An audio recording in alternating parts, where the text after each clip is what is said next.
हाय सर्वांना, मी Nilima. Welcome to my today's mini blog. माझ्या दिवसाची सुरुवात तर आज काय सुंदर अशा देवपूजेपासूनच झाली. देवपूजा झाली की लगेचच स्वयंपाकाला सुरुवात करावी लागते. सकाळी 7:30 पर्यंत मला आहोंचा टिफिन रेडी करून, त्याचबरोबर मुलांचं दूध, इतरांचा चहा करून, मग नाश्ता करून आणि त्यानंतर राहिलेला स्वयंपाक करायचा असतो. हे सगळं करत असताना 1 मिनिटभरही बसायची फुरसत नसते.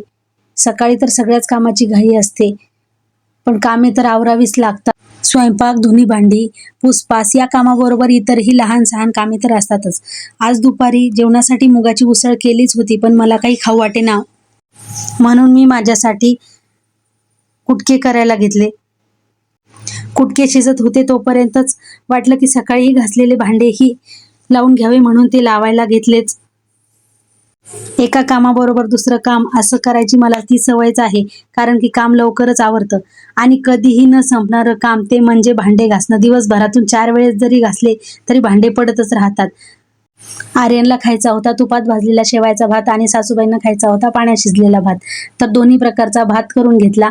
रात्रीच्या जेवणामध्ये मस्त पावभाजीचा बेत होता, म्हणून ही सगळी तयारी करून घेतलीच होती.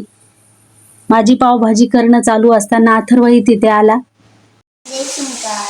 ते आलू द्या भाजीत टाकू लागले. तुला पावभाजी खायची? गोल कशाला करून द्यायचं?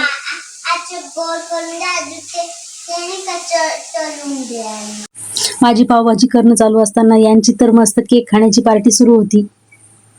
माझे दररोजचे डेली व्लॉग मी शूट करत असते, पण माझा आज पावभाजी बनवतानाचा व्हिडिओ आर्यनने शूट केला आहे. तर अशा प्रकारे पावभाजी तयार केली.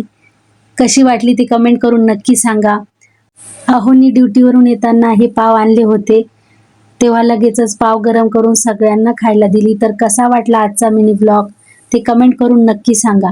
आवडल्यास लाईक व चॅनलला सबस्क्राईब करायला विसरू नका. तोपर्यंत बाय. आपण भेटूया पुढच्या ब्लॉगमध्ये.